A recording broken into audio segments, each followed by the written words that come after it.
ఇక్కడ ఏ కోడూరులో ఒక మహిళ వచ్చింది నా దగ్గరికి. మహిళ వచ్చి మీరు CMRF చేయనన్నారంట, మా ఫైలే చూడలేదు, నా కొడుకు ఇంటికి వస్తే కూడా పలకరీయలేదని. అది ఎవరు చేయించినారనేది కూడా నాకు కూడా తెలుసు. ఎందుకంటే వాళ్ళ పేర్లు చెప్తే వాళ్ళే దరిద్రం అయిపోతారు, బదనాం అయిపోతారు. ఇది మంచి పద్ధతి కాదు. ఎందుకంటే ముఖ్యమంత్రి గారు పెద్ద హృదయంతో ఈ కార్యక్రమాలలో చేస్తున్నారు.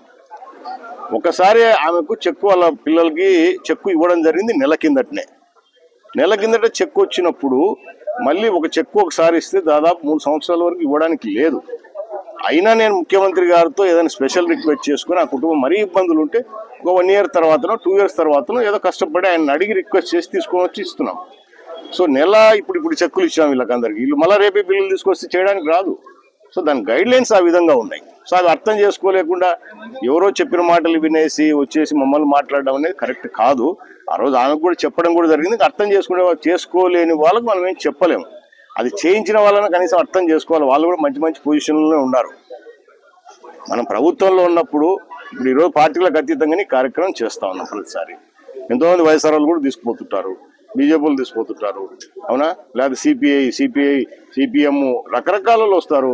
ఏ పార్టీలకు సంబంధం లేని వాళ్ళు కూడా వస్తుంటారు. అందరికి సాయం చేస్తున్నాము. ముఖ్యమంత్రి గారు ఇస్తున్నారు, పెద్ద హృదయంతో చెప్పాను కదా, మనం తెచ్చిస్తున్నాము. దీంట్లో ఒకరికి రాకపోవడం, నేను నియోజకవర్గంలో ఇంతవరకు ఇటువంటిది ఫేస్ చేయలే. ఎందుకంటే అందరికి తెలుసు అన్నకాడికి పోతే అందరు పని చేసి పెడతాడు అని. సో ఇది వాంటెడ్గా చేయించిన కార్యక్రమం. కానీ దానికల్లా మనమేమి బెదిరేది భయపడేటివి ఏమి ఉండవు. అనవసరంగా మీ వాళ్ళు కూడా కొంతమంది ఏదో ఒక పాయింట్ దొరికితే మీడియా వాళ్ళకు కూడా అసలు అది ఏంటి, వాస్తవం ఏంది, బుడ్డ రాజశేఖర్ ఎటువంటి వాడు, నియోజకవర్గం కాదు, జిల్లాలో కాదు, కంబైన్డ్ జిల్లాలో కాదు, మిగతా జిల్లాలో కూడా చూసుకోండి నా ఫైల్స్ ఎన్ని పోతున్నాయి, ఎన్ని క్లియర్ అవుతున్నాయి అనేది. ఎందుకంటే నిస్వార్థంగా సేవ చేస్తున్నాం. దీంట్లో ఏదో కమిషన్ల కోసం ఇంకోటో కాదు కదా, నిస్వార్థంగా సేవ చేస్తున్నాం. చరిత్ర సృష్టించినోడు ఇప్పుడు ఆ చరిత్రని తిరగరాయబోతున్నాడు. అబద్ధాల గోడల్ని బద్దలు కొట్టి నిజాలను రాగా మీ ముందుంచబోతున్నాడు. నిజమైన వార్తల కోసం వెంటనే డౌన్లోడ్ చేసుకోండి రా యాప్ని.